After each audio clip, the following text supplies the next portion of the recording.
Today we're going over the most haunting last orders in history, Sitting Bull. It's December 1890, and the United States government is afraid of a dance. Not a war, not a weapon, not an uprising, a dance. And that single fact tells you everything you need to know about how desperate things had become. 4 months, a spiritual movement had been spreading through Native American reservations across the country. It was called the Ghost Dance. It had started with a Paiute holy man who claimed to have received a vision during a solar eclipse, that if the native people danced long enough and believed deeply enough, the world would be restored to what it was before. The buffalo would return. The dead ancestors would rise. The old life would begin again to exhausted, starving people living on government reservations. It was the most powerful thing they had heard in a generation. By the time the Ghost Dance reached the Standing Rock Reservation in South Dakota, the man at the center of everything was exactly who you would expect. Sitting Bull, the most famous Native American alive. The man who had never once signed a treaty he believed was unjust. The man who had refused to be broken so completely that the government had simply run out of ideas for what to do with him. The reservation's Indian agent, a nervous man named James McLaughlin, had despised Sitting Bull for years. He considered him an obstacle, a troublemaker who used his fame to resist government authority at every turn. And now, with the Ghost Dance spreading and tensions rising across every reservation in the country, McLaughlin saw his opportunity. He sent a request to Washington asking for permission to arrest Sitting Bull. Washington said yes.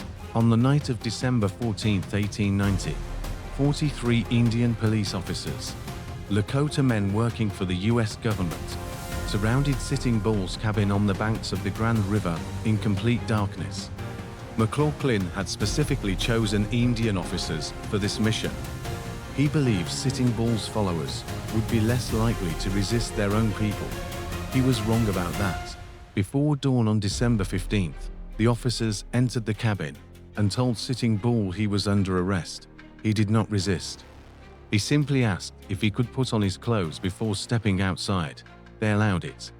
That small moment, an old man asking to get dressed before being taken from his home, is somehow the most human detail in the entire story.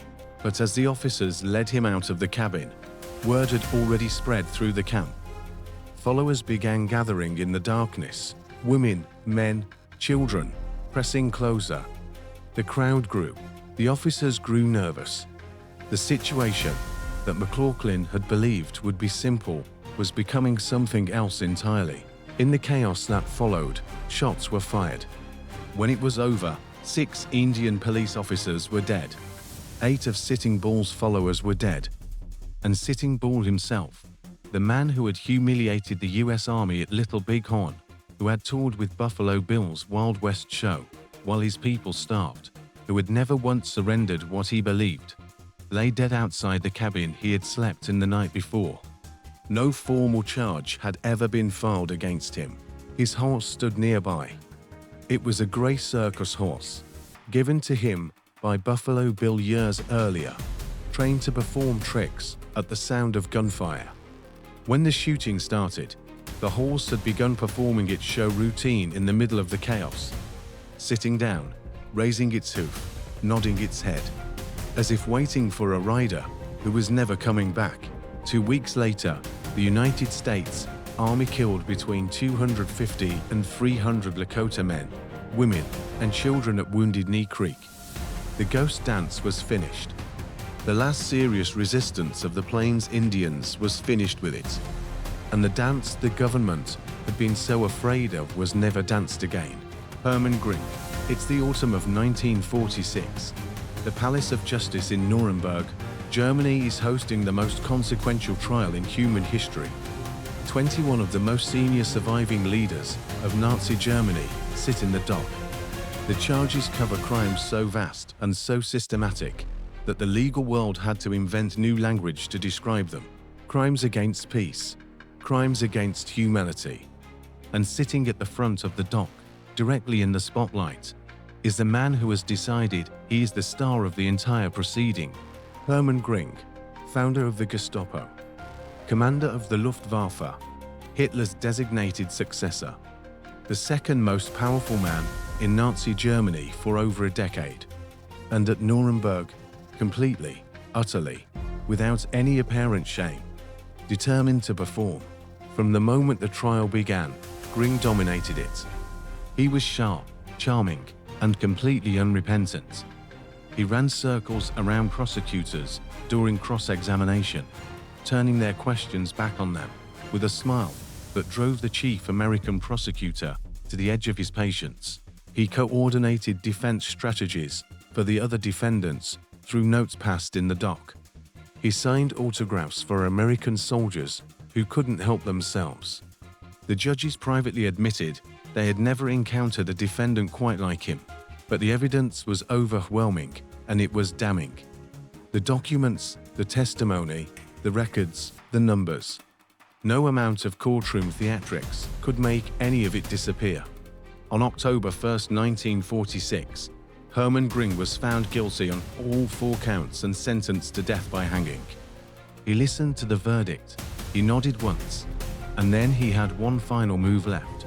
For months, Göring had been arguing that hanging was a dishonorable death for a soldier. He requested to be shot by firing squad instead, the traditional military execution. The court refused, so Göring smiled, nodded, and said nothing more about it, which, if anyone had been paying close enough attention, should have been the most alarming thing he did in the entire trial. On the night of October 15, 1946, 2 hours before he was scheduled to be taken to the gallows, a guard doing routine checks looked through the cell door. Göring was convulsing on his cot. By the time the prison doctor arrived, he was dead. A cyanide capsule had been crushed between his teeth. The prison went into immediate crisis. Every cell was searched.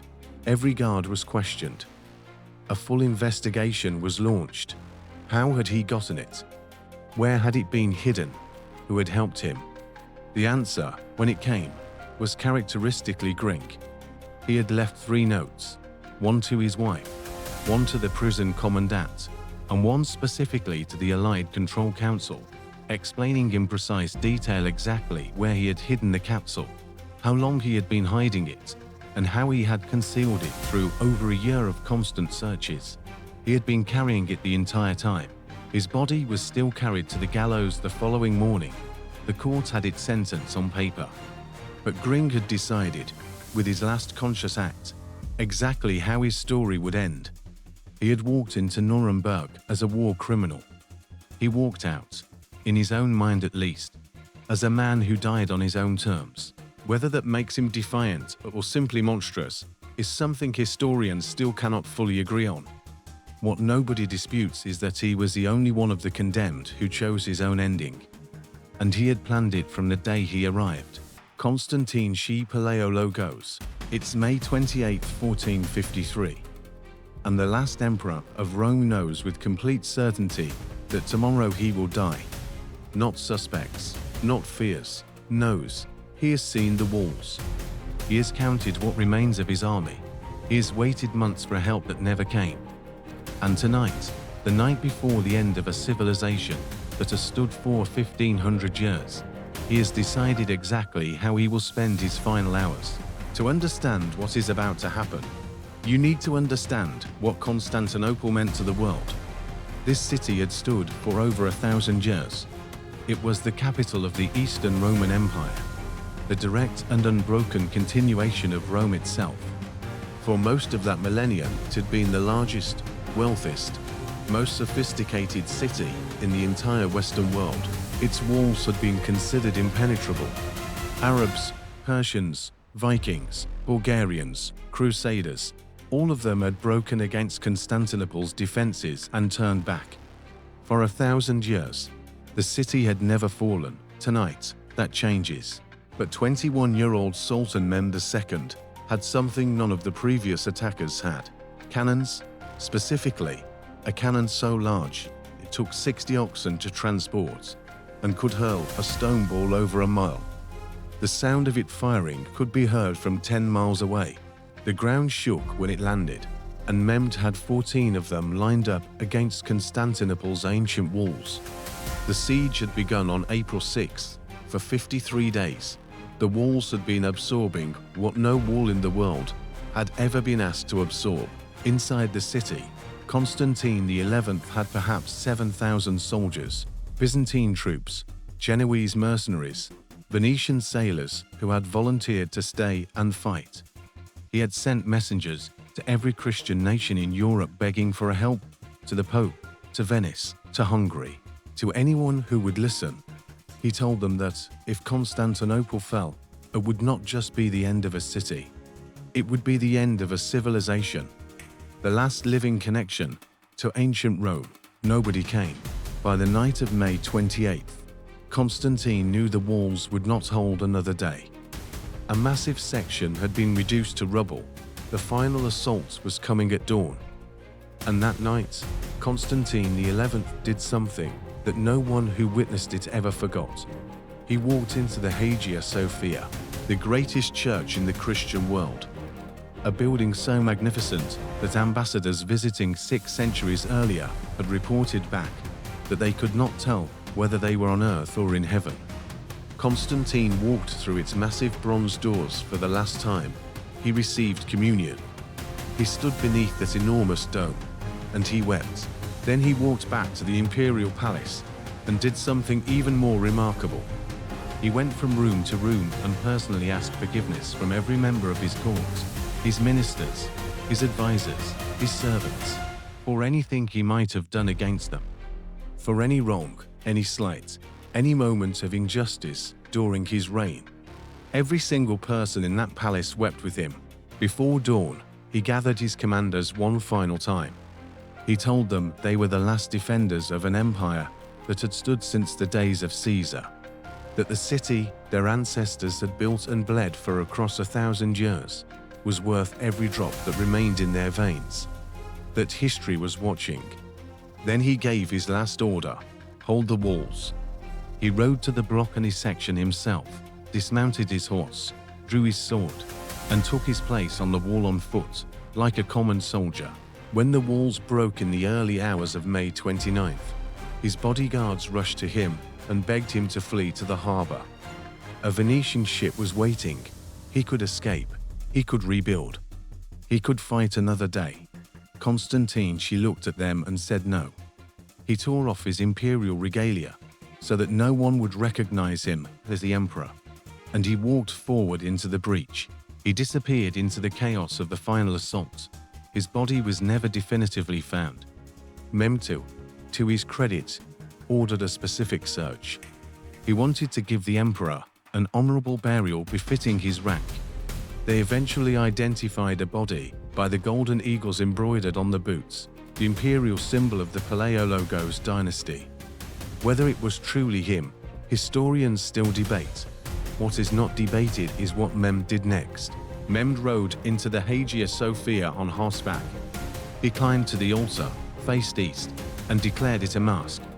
The Christian service that had been held there the night before, the last service Constantine had attended, the one where he had stood beneath the dome and wept, was the final one ever held in that building under the cross. The Eastern Roman Empire, the unbroken continuation of Rome that had lasted 1,500 years, ended that morning, and its last emperor, wherever his body lay, had chosen to go down with it rather than survive it. Some historians call it the end of the Middle Ages. Others call it simply the end of the world, as everyone then living had known it. Either way, the walls of Constantinople never rose again.